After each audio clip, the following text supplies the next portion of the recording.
Comment résoudre le plus grand mystère de l'existence? Dans l'Antiquité, les Égyptiens ont construit des tombeaux majestueux et momifié leurs défunts. Ils espéraient ainsi renaître et vivre éternellement. Vous n'avez jamais faim, vous ne vieillissez jamais, vous n'êtes jamais malade, vous ne mourrez pas. Le tombeau devient une sorte de microcosme où vit le mort. La religion des pharaons a disparu depuis longtemps. Elle a été remplacée par le judaïsme, le christianisme et l'islam. Mais la croyance qu'une vie meilleure nous attend après la mort demeure toujours. En fait, certaines des traditions anciennes de l'Égypte ont donné naissance à une nouvelle conception de la destinée. Mort et renaissance le long du Nil. Nous allons nous rendre en Égypte, la terre des pharaons.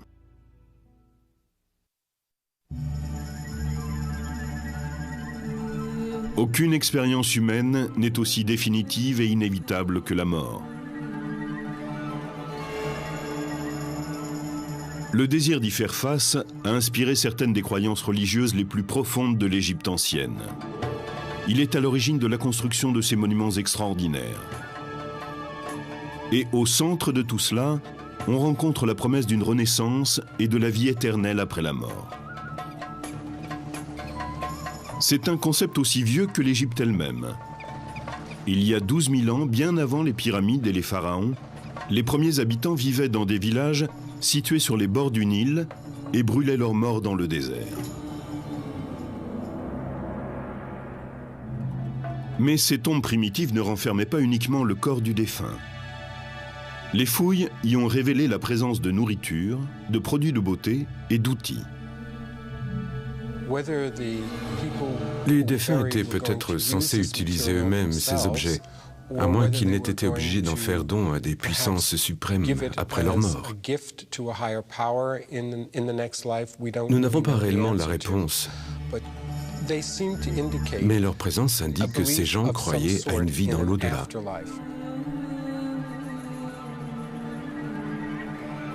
Avec les tombes des premiers Égyptiens, le sable chaud du désert séchait naturellement le corps et lui évitait de pourrir. Mais les premiers rois, vers 29 avant Jésus-Christ, veulent que leur tombe résiste au temps. Et bientôt, la mastaba remplace la simple fosse creusée dans le désert.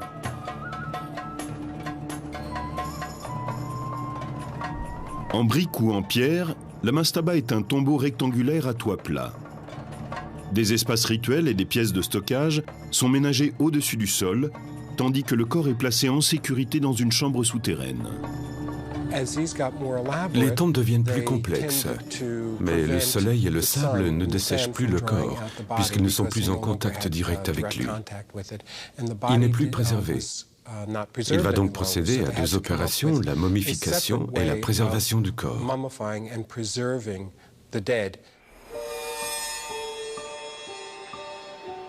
Peu à peu, les Égyptiens apprennent à reproduire le processus de dessèchement du corps par les conditions désertiques. On extrayait de ce lac un sel, le natron, et on s'en servait pour assécher le corps et éviter qu'il pourrisse.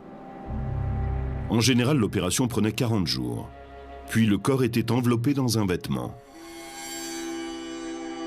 Pour les Égyptiens, le cœur est le siège de la connaissance et de l'intelligence. Les embaumeurs le laissent donc à l'intérieur du corps. Le cerveau, par contre, est considéré comme moins important. Il doit donc être extrait. L'opération est facilitée par un outil spécifique. Ils introduisaient un crochet dans la cavité crânienne, en passant par une narine. Ensuite, ils le faisaient tourner pour réduire le cerveau à une sorte de mousse qu'ils ressortaient par cette narine. Leur puissance grandissante et les progrès dans la momification des corps poussent les rois égyptiens à construire des tombes plus vastes, comme la fameuse pyramide à degrés du pharaon Djoser. Elle a été construite 26 siècles avant Jésus-Christ. C'est le premier grand édifice en pierre que l'on connaisse.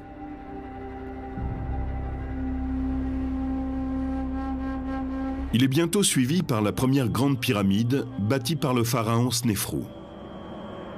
Et son fils Khéops construit la plus grande de toutes, la grande pyramide de Gizeh. Comme les premières sépultures du désert, ces tombes majestueuses contiennent le corps préservé du défunt et des quantités de provisions et d'objets. Mais les pharaons ne sont pas entourés de simples pots de terre. Ils ont avec eux des trésors royaux et des objets en or d'une valeur incommensurable.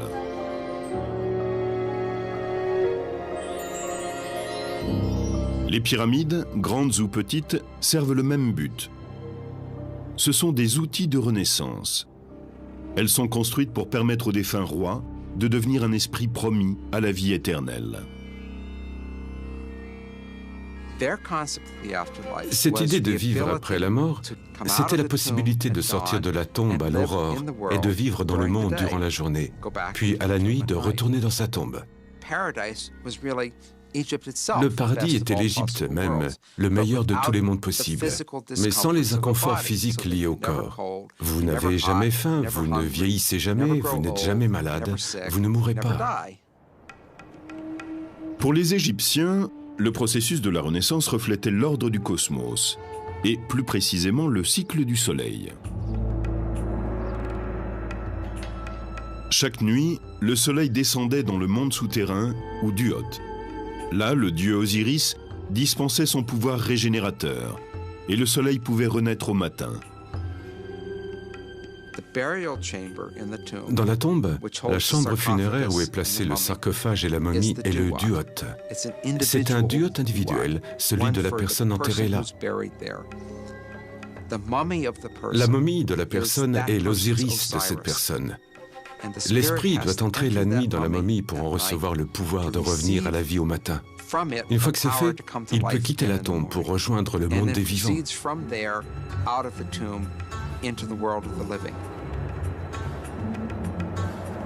Les Égyptiens croyaient que l'esprit, quand il renaissait, avait besoin d'une nourriture quotidienne sous la forme d'offrandes et de prières des vivants. Chaque tombe pyramidale possédait son temple funéraire, où l'on apportait les offrandes et où l'on récitait les incantations. Ces complexes funéraires sont restés des modèles pendant des milliers d'années dans les périodes de l'Ancien Empire et du Moyen Empire. Mais la pyramide funéraire, avec ses réserves de richesses, a été abandonnée avec le développement du Nouvel Empire, vers 1550 avant Jésus-Christ. Bien sûr, les premières tombes pyramidales étaient sans arrêt dévalisées, et à l'époque du Nouvel Empire, on était très au fait de ces pillages. Pour déjouer les pratiques des pilleurs de tombes, les pharaons du Nouveau Royaume réorganisent leurs complexes funéraires. À présent, le temple où se déroulent les rituels doit être séparé du tombeau même.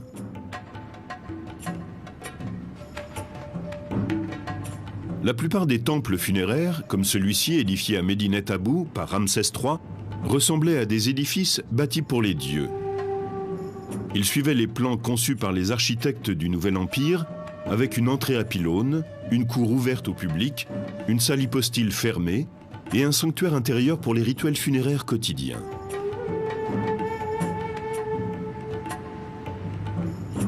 La seule variante à ce modèle est le temple construit par Hatshepsut, la puissante reine pharaon qui monte sur le trône vers 1470 avant Jésus-Christ.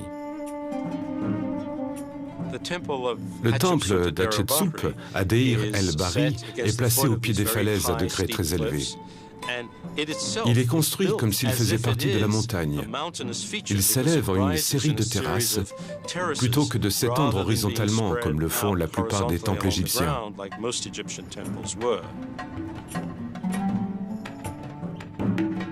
Ces temples funéraires royaux s'étendent sur la rive ouest du Nil, à la lisière de la zone inondable. Pour mettre un terme au pillage des tombes, les sites funéraires sont cachés dans un canyon accidenté du désert, la vallée des rois.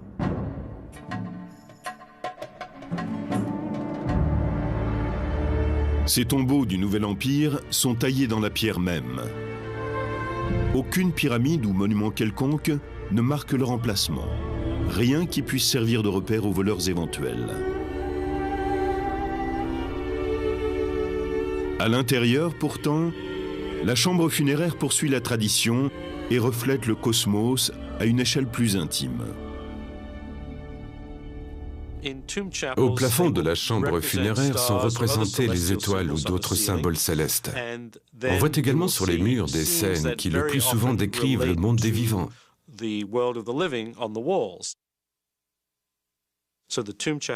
tombeau devient une sorte de microcosme où vit le mort.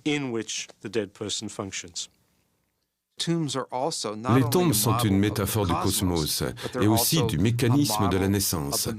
La chambre funéraire est une matrice et le couloir qui y mène est le passage pour en sortir et venir au monde.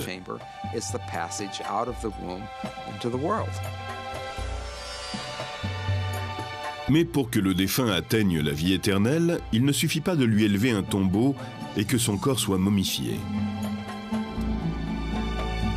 Il ne peut renaître sans que son esprit ait affronté le jugement du monde souterrain en présence du grand dieu Osiris.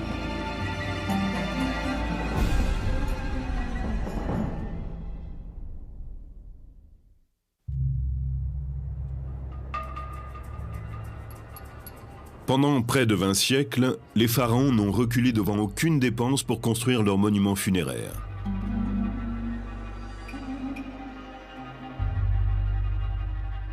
Il arrive aussi que des nobles de haut rang ou des membres de l'élite, des scribes, des prêtres ou d'autres personnages officiels se fassent construire des tombeaux.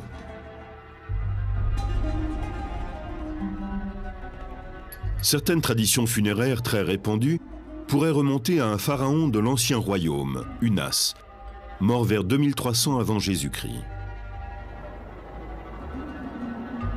Dans les ruines de sa pyramide, on peut admirer les murs couverts de hiéroglyphes de la chambre funéraire. Les textes incluent des formules magiques qui doivent protéger et guider l'esprit dans l'au-delà. Un verset décrit les fonctions divines qui seront assumées par le pharaon Unas quand il renaîtra en tant qu'esprit devenu Dieu. Il comptera les cœurs, il réclamera les cœurs. Celui qui désire vivre, vivra. Celui qui désire mourir, mourra.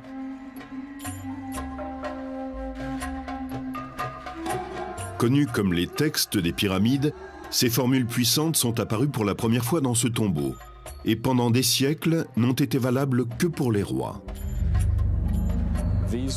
Vers le Moyen Empire, ces textes deviennent les textes des sarcophages, car ils ne sont plus gravés sur les murs des pyramides.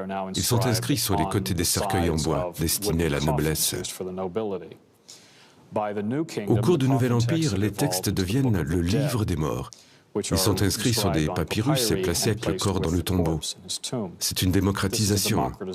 Les formules magiques autrefois réservées aux nobles de la plus haute extraction se répandent parmi le peuple, qui peut maintenant y avoir accès.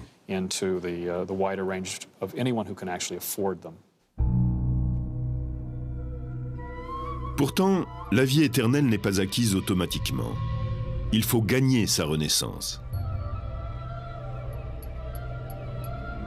Après la mort, le défunt affronte un moment de règlement des comptes, un jugement divin en présence d'Osiris, le maître de l'au-delà, et d'un tribunal de Dieu assesseur. Le premier examen s'appelle la confession négative. Il y avait un certain nombre de choses que la personne ne devait pas faire au cours de sa vie. Les défunts affirmaient donc devant les dieux, lors de leur jugement, « Je n'ai pas triché, je n'ai pas menti, je n'ai pas désobéi aux dieux ni au roi. » Je n'ai pas volé, je n'ai tué personne, je n'ai manqué de respect à personne. Et s'il réussissait à convaincre ses juges qu'il avait agi d'une façon socialement responsable, il était déclaré juste de voix, Ma'aharu, ce qui signifiait qu'il n'avait pas menti. Une fois que vous avez passé cette étape, il y a la pesée du cœur. Le cœur, pour les anciens Égyptiens, est le siège de toutes les pensées et émotions. Il incarne la personne. Sous le regard du défunt, le cœur est mis en balance contre une plume, symbole du Ma'at. Pour les Égyptiens, le Ma'at est comment les choses doivent être. Si vous avez mené une vie honnête, les deux plateaux de la balance s'équilibrent. Et dans ce cas, vous passez l'étape du jugement et poursuivez jusqu'à la vie éternelle. Mais si le cœur n'est pas en équilibre avec la plume, c'est la preuve que le défunt n'a pas mené une vie honnête. Et le cœur est jeté à une créature redoutable, Amenet, le dévoreur.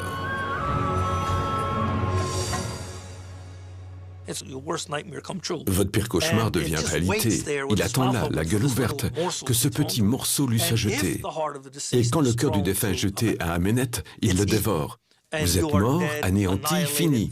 Il n'y a pas de seconde chance. Votre vie est terminée.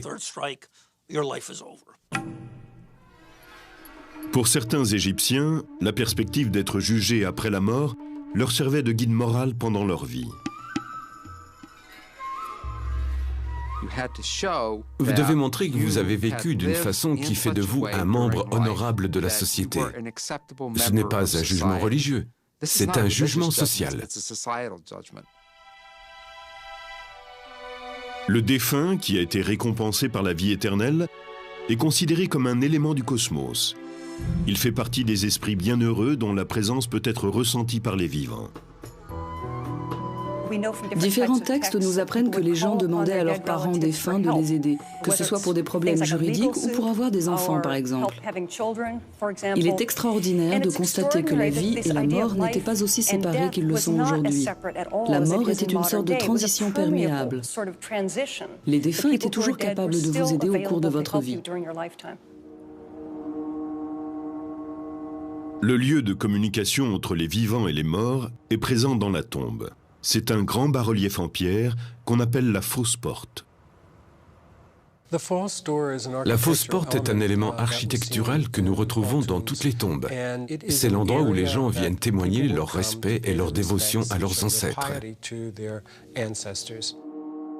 Elle est considérée comme la porte qui relie le monde des défunts à celui des vivants. Ce n'est pas une vraie porte. Elle est sculptée dans une roche dure ou dans de la pierre, et les vivants ne peuvent pas y passer. Mais les morts, eux, le peuvent.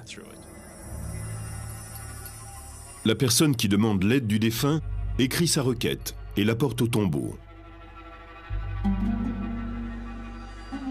Le message est placé devant la fausse porte avec une offrande de nourriture sur un autel formé d'une plaque de pierre.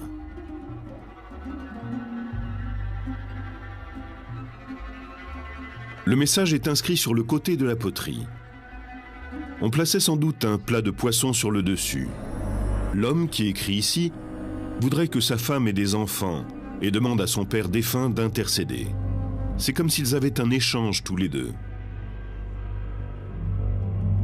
Ce message est très curieux. Il parle de deux servantes qu'il semble accuser d'empêcher sa femme d'être enceinte. On ne peut pas dire qu'il soupçonne les servantes de lui avoir jeté un sort ou ce genre de choses. C'est impossible à partir de ce seul document. Nous n'avons pas encore compris l'essentiel parce que les deux interlocuteurs sont parfaitement au courant de la situation. Nous n'avons donc que des détails partiels.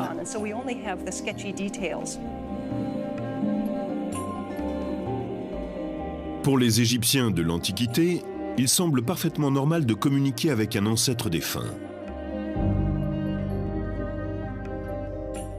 Pourtant, un texte ancien fait allusion à une époque où les Égyptiens perdent la foi dans leurs traditions ancestrales et commencent à considérer l'au-delà avec une certaine suspicion.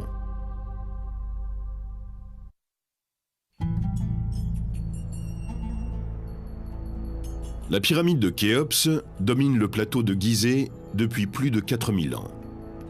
À moins d'un gigantesque cataclysme, elle est là pour l'éternité. Tout comme le désirait le pharaon.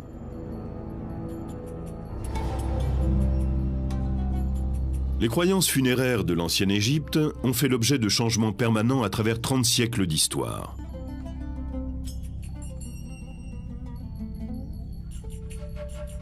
Certains rituels anciens ont connu une brève popularité avant d'être complètement abandonnés. Ces fouilles ont permis de découvrir un nombre extraordinaire de tombes, datant de 2900 ans avant Jésus-Christ. En tout, il y avait ici 500 squelettes. Ceux de membres de la cour qui auraient été tués afin qu'ils rejoignent leur maître dans la mort. Cette coutume a brusquement cessé peu après son apparition.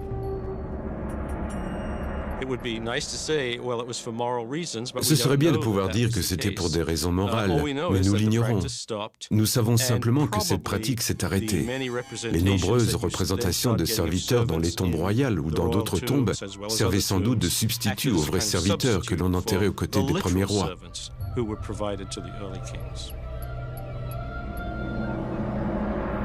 Une autre pratique funéraire a changé au cours des siècles. Ce sont les représentations du défunt sur les tombeaux des momies. Avec le temps, elles se généralisent et finissent par ne plus avoir aucune ressemblance avec la personne défunte. La raison pour laquelle il ne s'agissait pas de montrer la personne à un certain moment de sa vie, ce que doit être un portrait, c'est que cela va à l'encontre de l'idée de l'au-delà. Pour les Égyptiens, le temps était éternel. Au cours de l'époque gréco-romaine, les expressions changent. Les momies portent des masques sculptés, au visage comme hantés. Les images funéraires peut-être les plus saisissantes apparaissent au cours des époques romaines et chrétiennes. Elles sont connues comme les portraits du Fayoum, le nom de la région dans laquelle on a retrouvé de nombreux exemples. Au cours de la période du Fayoum, les portraits étaient peints du vivant de la personne. Ils étaient parfois accrochés dans sa maison et à son décès, ils étaient placés devant le tombeau de la momie.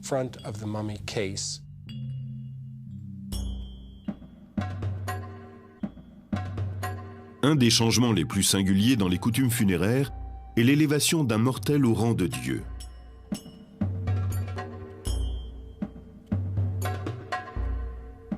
Imhotep, conseiller du pharaon Djoser, gagne une réputation de grande sagesse en bâtissant sa pyramide à degrés vers 2600 ans avant Jésus-Christ.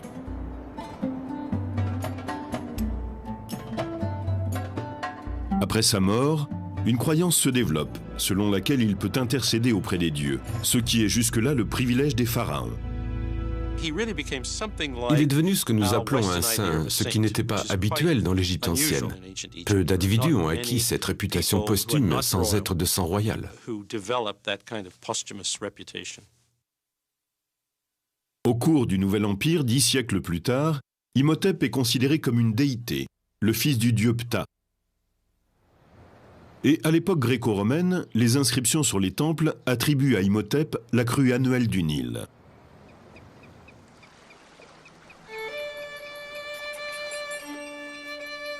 Le renom d'Imhotep se répand dans toute l'Égypte et il survit bien après la disparition des pharaons. Un dessin de la Renaissance le présente comme un alchimiste. C'est encore à l'époque un personnage respecté pour son savoir et sa puissance. Face à une telle glorification, il semble que la controverse ait eu peu de place dans la religion pharaonique. Et puis est arrivé le moment où des questions sont nées, où l'existence de l'au-delà a commencé à être mise en doute. On en trouve la meilleure preuve dans la tradition des fêtes qui se tiennent dans la chambre funéraire qui abrite le tombeau du défunt.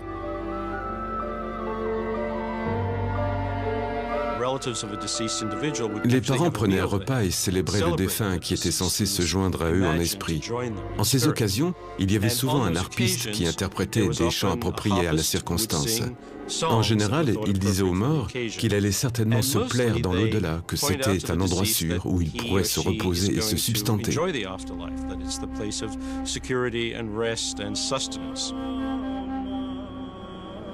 Pourtant, le texte d'un chant célèbre, inscrit sur la tombe du pharaon Ignotef, nous enseigne autre chose.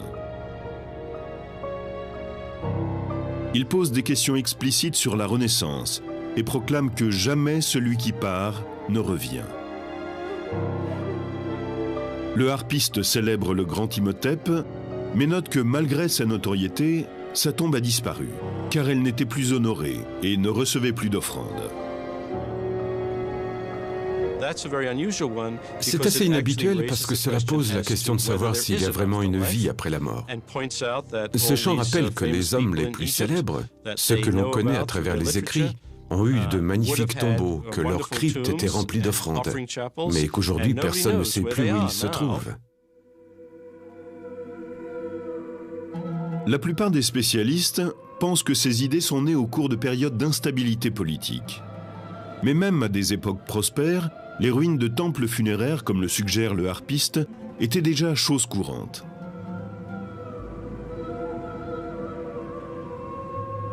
Ramsès II est l'un des plus grands pharaons de l'Égypte et un de ses bâtisseurs les plus obsessionnels.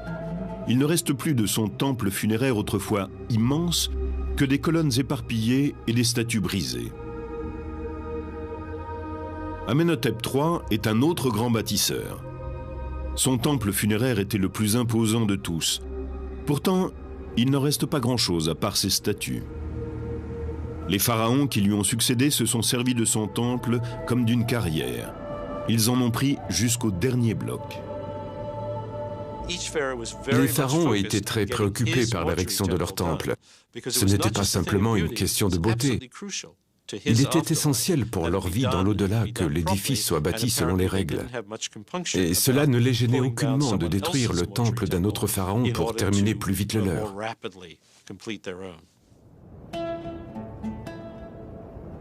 Avec ses formes multiples et ses nombreuses innovations, la religion des pharaons est à l'origine d'une civilisation extraordinaire. Des milliers d'années s'écoulent entre les tombes primitives du désert et les pratiques raffinées des pharaons du Nouvel Empire. Mais bientôt, d'autres changements se préparent.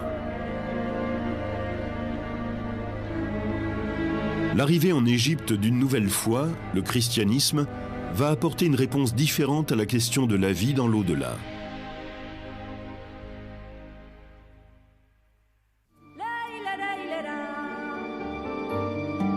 Peu de sociétés ont été aussi déterminées à déjouer la mort que les anciens Égyptiens. Pendant 30 siècles, leur richesse, leur travail, leur art et leur foi ont servi à l'accomplissement de la vie éternelle. Leurs temples funéraires témoignent de cette passion. Mais les dernières formes religieuses proposent d'autres explications au mystère de la mort. Au cours des premiers siècles suivant la crucifixion de Jésus, le christianisme commence à se répandre en Égypte, en même temps que de nouvelles conceptions de l'au-delà.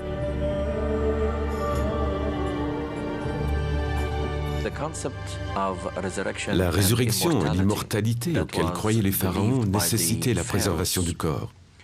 Dans le christianisme, la résurrection s'effectue à travers Jésus-Christ et non par la préservation du corps.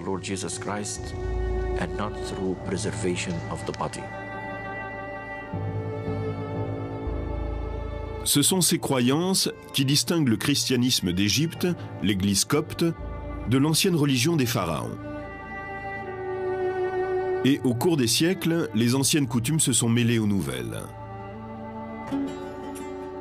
Athanase, un évêque du IVe siècle, personnage important de la première église chrétienne d'Égypte, a laissé des témoignages sur ces pratiques hybrides.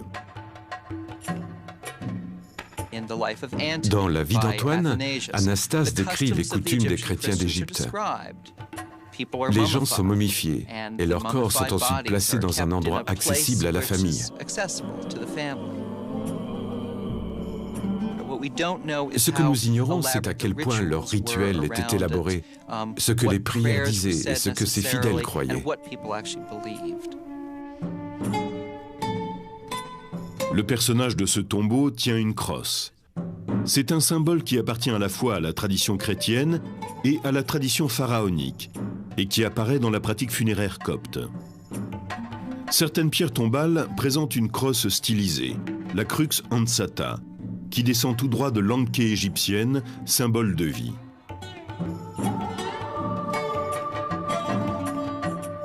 Sur cette pierre tombale, un ange chrétien partage l'espace avec le protecteur des pharaons, le disque solaire, encadré de 2 cobras royaux. Ici, on aperçoit un escalier, symbole copte de la résurrection. Mais dans l'Antiquité égyptienne, cette même image évoquait la Renaissance. Autre écho à la religion des pharaons, les Coptes croient que les vivants peuvent demander l'aide d'un défunt vertueux pour leurs problèmes quotidiens. Nous croyons en l'intercession des saints. Les saints qui sont montés au ciel et les fidèles qui vivent encore sur la terre sont reliés. Nous croyons que nous pouvons leur demander de prier pour nous, car ils sont maintenant plus proches de Dieu. Mais il n'est pas certain que ces plantes, ces prières, tout ce que nous demandons soit accompli. Les saints présentent notre requête, et si elle est conforme à sa volonté, alors Dieu l'accomplit. Sinon, les saints n'ont fait que remplir leur rôle. Comme les Égyptiens de l'Antiquité, les chrétiens coptes écrivent leurs demandes d'intervention divine. Certains écrivent de petits mots qu'ils glissent ensuite dans le cadre des icônes. Et même si cela n'est pas indiqué dans la tradition, c'est certainement la continuation de l'idée que l'on peut demander aux saints ou à ceux qui ont une communication particulière avec la divinité d'intercéder.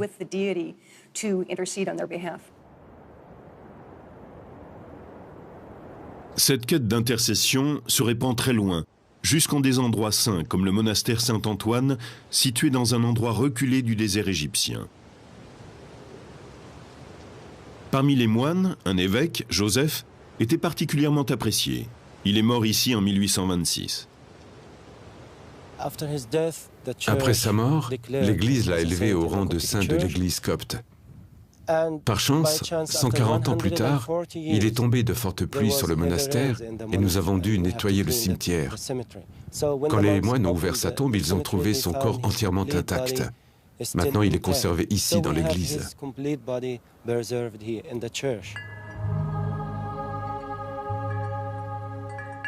Les visiteurs de ce sanctuaire laissent souvent des petits mots personnels pour demander à Saint Joseph d'intercéder en leur faveur. Certains écrivent leurs secrets, leurs problèmes. Le prêtre est le seul qui puisse les lire. Quand nous avons achevé les prières, nous rassemblons les papiers, tous les petits mots, et nous les brûlons pour que le secret soit préservé. Dans les profondeurs, sous le sanctuaire, se trouve une cave isolée. Au IVe siècle, elle était occupée par le fondateur du monastère, Saint Antoine. Beaucoup parmi ceux qui viennent en pèlerinage jusqu'à cette cave laissent derrière eux un mot pour Saint Antoine. Ce sont des lettres écrites par un vivant et destinées à un mort, comme à l'époque des pharaons. Mais les chrétiens coptes ne sont pas les seuls à avoir adopté cette très ancienne pratique. On retrouve des liens entre le judaïsme et la religion égyptienne dans les récits de la Bible, comme celui de Moïse, de l'Exode ou des 10 commandements. Pourtant, l'intercession des morts n'est pas une coutume observée par les Juifs, en tout cas pas officiellement. Le judaïsme ne croit pas à un intermédiaire entre la personne et le Créateur. Il affirme ceci de particulier que tout être humain doit avoir et a le droit d'avoir une relation personnelle avec le Créateur.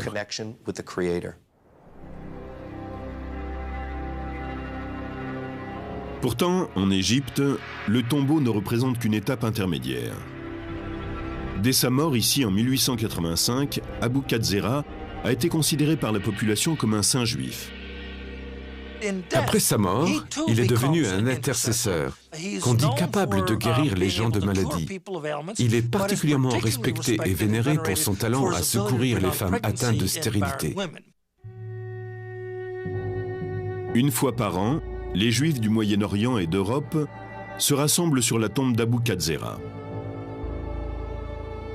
Ils célèbrent sa mémoire et lui demandent de les aider depuis sa tombe.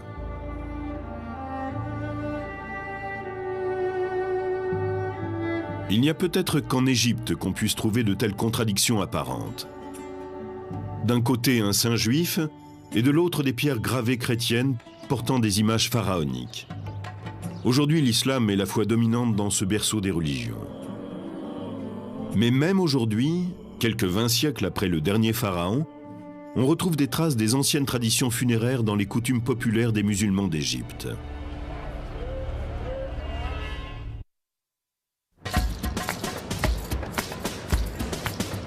Le Caire appartient au monde des vivants. Cette ville animée compte 16 millions d'habitants, soit un quart de la population égyptienne. Le grouillement de ces existences emplit l'air jour et nuit de son vacarme. Mais à l'est du Caire, on découvre une autre communauté. Connue sous le nom de Cité des Morts, cet endroit a été pendant des siècles le cimetière islamique du Caire. Ici, les dirigeants musulmans se sont fait construire des tombes majestueuses, plus belles que tout ce qui avait été édifié depuis les pharaons. Mais si ce n'est leur taille et le coût de leur construction, rien ne les relie aux tombeaux de l'ancienne Égypte. Au temps des pharaons, la tombe était la demeure éternelle de l'esprit du défunt.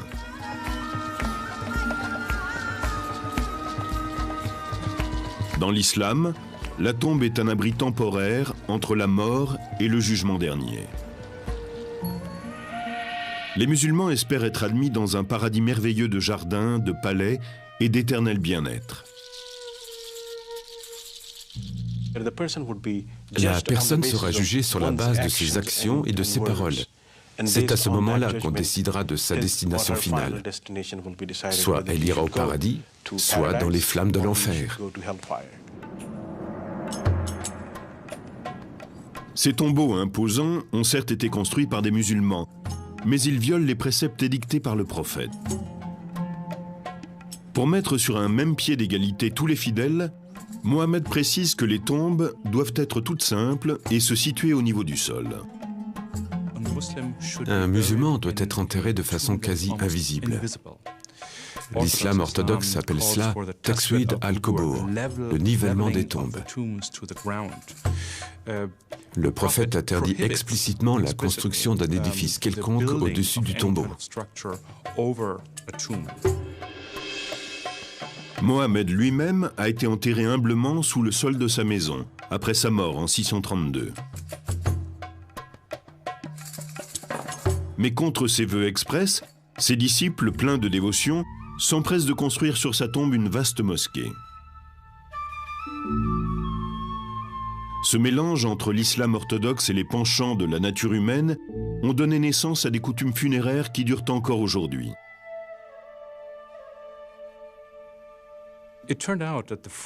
Les règles de l'islam orthodoxe sont très strictes et les fidèles ont eu du mal à les suivre. Cela a conduit très vite au développement d'un islam populaire.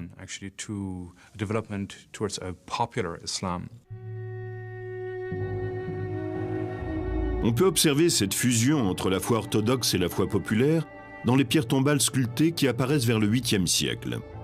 C'est une violation du précepte qui veut que la tombe reste au niveau du sol. Dans un souci de piété, on inscrit sur ces pierres des versets coraniques. Ils sont souvent considérés comme un mihrab, le sanctuaire ornementé qui, dans une mosquée, indique la direction de la Mecque. Entre les XIIe et XVe siècles, sous les sultans mamelouks, la construction de tombes islamiques atteint son apogée.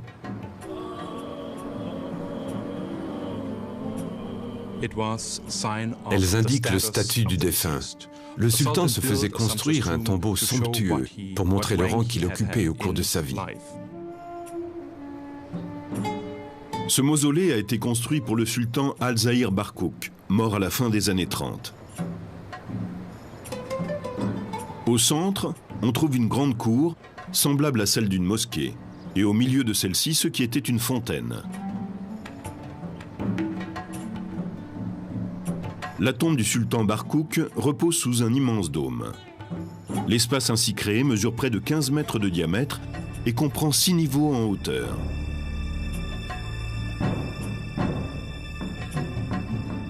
Pour sanctifier l'endroit, de nombreux sultans ont construit dans leur tombeau un sanctuaire ou mihrab.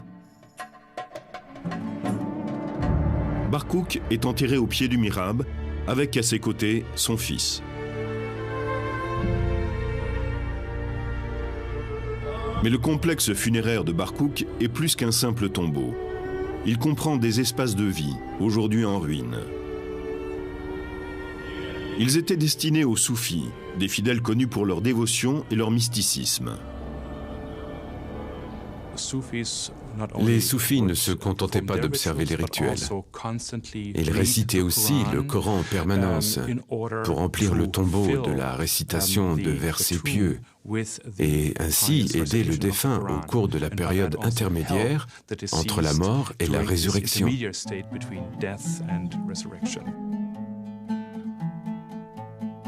Dans l'ancienne Égypte aussi, on croyait que les prières dites par les vivants étaient bénéfiques aux défunts. Bien que l'islam ne soit pas issu de la religion des pharaons, on observe qu'il existe certaines ressemblances entre les deux.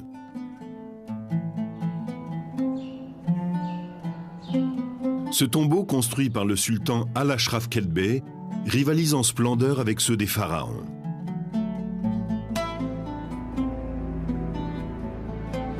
Il s'agit de témoigner de la puissance et de la gloire du souverain.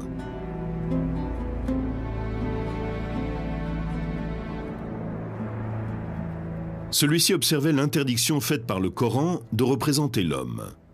On a donc utilisé, comme dans une mosquée, des versets coraniques et des motifs géométriques pour orner l'édifice. Parmi ces motifs, l'étoile à 6 branches. Pour un regard contemporain, cela peut surprendre dans une construction islamique. L'étoile apparaît sur de nombreux monuments. Certaines ont 5 branches, d'autres 6. La présence de l'étoile dans le judaïsme est un phénomène assez récent. Ici, au Caire, elle est très certainement antérieure à toute référence religieuse et demeure un simple motif géométrique.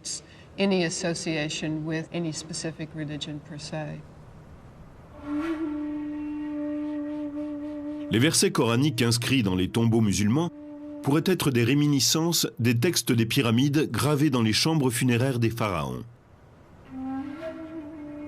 Il est important pourtant de noter que l'utilisation de ces textes par les musulmans s'est développée à cause de l'interdiction de représenter les humains, et non en référence à une coutume antique. De par leur taille, les tombeaux des sultans mamelouks sont plus proches des monuments funéraires des pharaons que des modestes tombes exigées par Mohammed. Malgré leur splendeur, ces tombeaux répondent à un précepte islamique.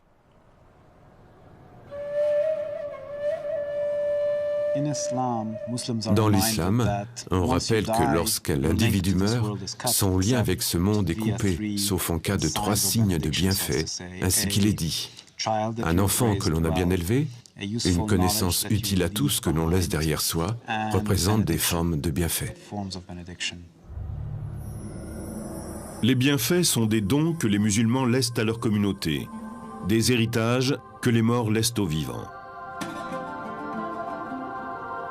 Le bienfait de Barkouk a été de fournir des espaces de vie aux soufis. Dans ce complexe, Kedbeh a créé aussi une madrasa, une école où l'on enseigne le Coran. Au XIVe siècle, ce bâtiment était un hôpital qui traitait les affections connues à l'époque. La communauté musulmane pouvait s'y faire soigner tout à fait gratuitement. C'était un bienfait du sultan Al-Mansour Qalawun.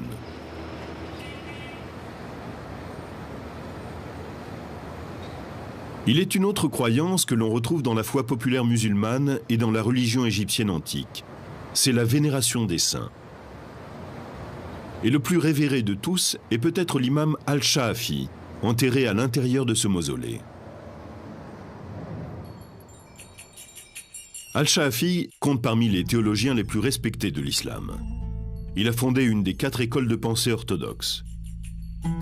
Mort en 820, il a été enterré dans une tombe au niveau du sol, selon les préceptes. Le mausolée a été construit des siècles plus tard. Dans une pratique qui rappelle les coutumes antiques et le christianisme copte, les musulmans laissent des petits mots et des lettres dans la chambre funéraire de l'imam, en espérant qu'il plaidera leur cas devant Dieu.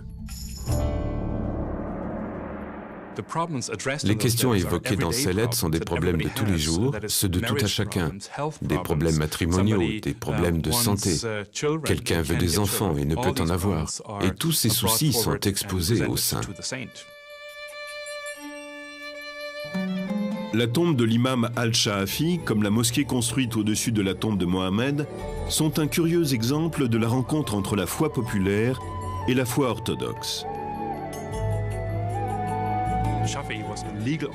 Au début du IXe siècle, Al-Shaafi était une autorité officielle au Caire. Il connaissait parfaitement l'interdiction de vénérer les saints édictée par le prophète. Et il aurait certainement été choqué de voir qu'on venait en pèlerinage sur sa tombe et qu'on y déposait des missives pour lui. Le Coran a une position très claire là-dessus. Il dit « Il n'y a pas de bienfait qui passe par un être humain si ce n'est par la volonté de Dieu ». La tombe d'Al-Shaafi nous apporte un exemple du mélange des cultures dans le domaine de la foi. Certaines vieilles traditions égyptiennes ont perduré et ont donné naissance à de nouveaux concepts religieux.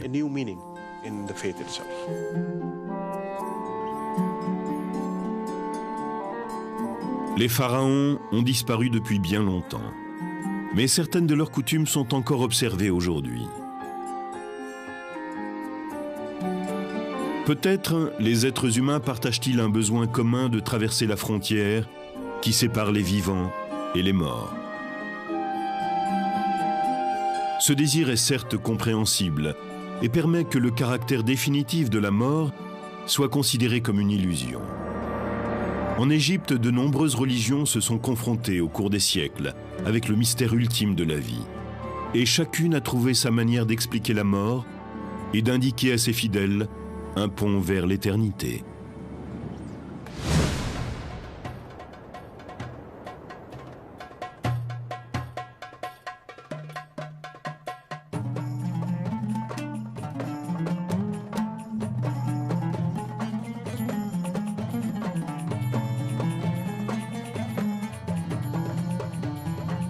We call them love spells. Actually, they're mainly sex spells. Love has little to do with it.